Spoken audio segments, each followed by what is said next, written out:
So ladies and gentlemen, in this video, we're presenting a case study on Injaka Bridge collapse 1998. So this is our group members.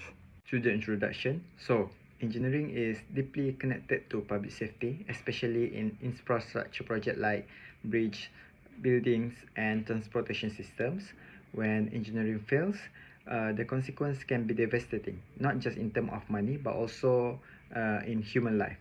So that's why ethics, responsibility and proper practice are at the heart of these professions.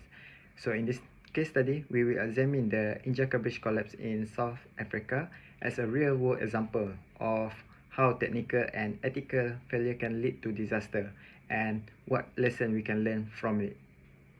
Next, discussion on topic. So the collapse occurred as 50 meters concrete span was being installed. The temporary force work fails due to poor design and lack of independent verifications. Coordination between engineers, contractor and subcontractor was poor and the site supervision was weak. Investigator also notes that the tight construction timeline have contributed to hasty decision that ignore the safety checks. All these factors combine to create a deadly failure chain. Hi, my name is Yasmin and this is about these technical engineering issues related to the Engineers Act, which is the Injaka Bridge that is 300 meter incrementally launch box girder bridge that collapsed on 6 July 1998 in Mpumalanga, South Africa, and then 40 fatalities, significant project delays. Here is the key technical and legal failures. Several major failures were identified that violated both South African and Malaysian engineering laws. Firstly, the launch bearings were placed incorrectly under which sections of the bridge, breaching public safety laws. Secondly, the designer lacked proper registration, violating legal requirements for competency. Thirdly, visible cracks appeared before a collapse, but no actions were taken, showing failure in monitoring duties. Fourth, the temporary works like the launching nose were substandard and unsafe. Fifth, there was no qualified supervision on site during critical construction stages. Lastly, poor communication and lack risk assessment contributed to the disaster. Good day everyone, I'm Kai Chen. Let us dive deep into the ethical reasons that contributed to the failure of the Injaka Bridge in 1998. Firstly, is the lack of competent supervisions.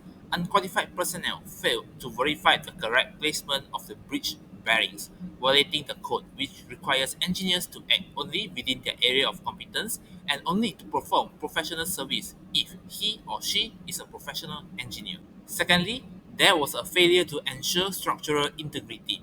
Despite clear signs of deflection and raised concerns by the workers, no action was taken. This breaches the obligation to prioritize public safety and notify clients or authorities if engineering advice is overruled dangerously. Lastly, the focus on deadlines over safety reflected the lack of proper care of the project, compromising both professional responsibility and the dignity of the engineering profession. These failures not only violated ethical standards but also highlighted the disastrous consequences of ignoring professional obligations in engineering practice. Hello everyone, I am Ga Imran. The next chapter is about recommendation to prevent future problems which relate to Engineers Act. These recommendations are explained using Malaysian Act, which is number 1, Circular number 001 Code of Conduct of Registered Person, number 2, Registration of Engineers Regulation 1990, and the third one is Registration of Engineers Act 1967. The first recommendation to prevent failures like in the Injaka Bridge collapse, all engineers involved in design and supervision must be registered under National Engineering Act. This ensures only qualified professionals handle critical infrastructure with accountability and adherence to safety standards. The next recommendation is all critical construction activities must be supervised by a registered professional engineer to ensure compliance with approved designs and safety standards. Regular safety and audits throughout the construction process helps to identify and address potential risks before failures occurs. And lastly, engineering projects should implement a safety-first protocol that prioritizes inspection and verification over deadlines. All critical stages must have mandatory sign-offs by a registered professional engineer to ensure compliance with design and safety standards. So, in conclusion, the Injaka Bridge collapse proves that without proper registration, supervision, and risk management, engineering failures can lead to tragedy.